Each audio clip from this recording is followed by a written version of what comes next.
এবং সেটি পড়ে রয়েছে এক সাইডে। এই মুহূর্তে কিন্তু আমরা রয়েছি ভোটপাড়া এলাকায়। সাত সকালে এরকম ঘটনায় কিন্তু রীতিমতো চাঞ্চল্য ছড়েছে। দেখছেন একদম হাজার মানুষ কিন্তু এখানে। আচ্ছা, এই মুহূর্তে দেখছেন এখানে কিন্তু বড় কর্মী এসেছে এবং এসেছেন জলপাইগুড়ির ডিএফও সাথে শুরু করে বড় একাধিক কর্মী এসেছেন। তবে এই হাতিটি কিন্তু পুরোপুরি জখম এবং মাটিতে পড়ে এক প্রকার কাতরাচ্ছে। বন্যপ্রাণীর এরকম বিপর্যয় কিন্তু আমরা বলছি।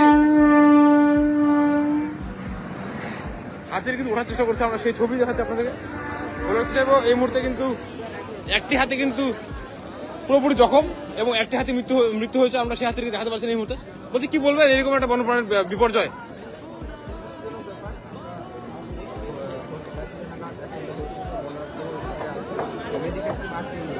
কি মনে হচ্ছে রেলের সাথে ধাক্কা হয়েছে?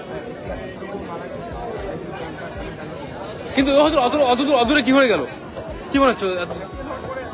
হয়তো ইনজোর ছিল, হয়তো কোনোভাবে গিয়েছিল। কি বলবেন এই প্রতি বছর ঠান্ডার সময় দেখা যায় একটা হাতির এই মৃত্যু, কি কারণে হাতি যে জঙ্গল থেকে বেরিয়ে আসছে কেন?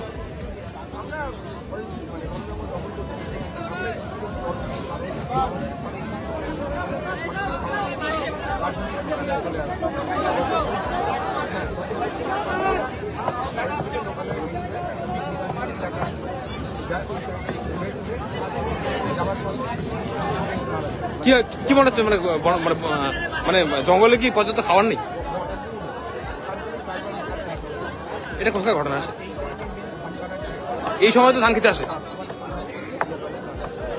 কি মনে হচ্ছে হাতি এবার এই যে আজও আসলো, এই হাতির মৃত্যু কিভাবে দেখছেন বিষয়টি?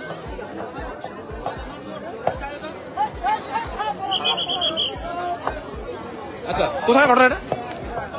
ভোটপাড়া। ধন্যবাদ। শুনলেন পশ্চিমবঙ্গ থেকে আমরা। হাতিটি কিন্তু অনেকটা হাতিটা ওঠার চেষ্টা করছে, তবে উঠতে পারছে না।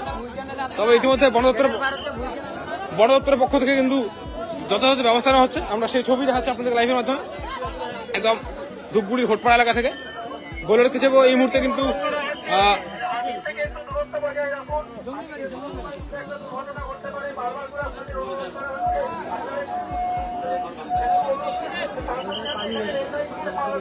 ব্যাপকভাবে কিন্তু আহত এই বন্যপ্রাণী। তবে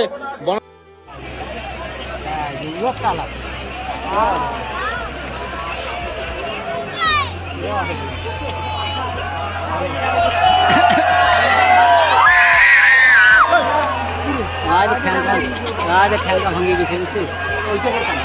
দেখি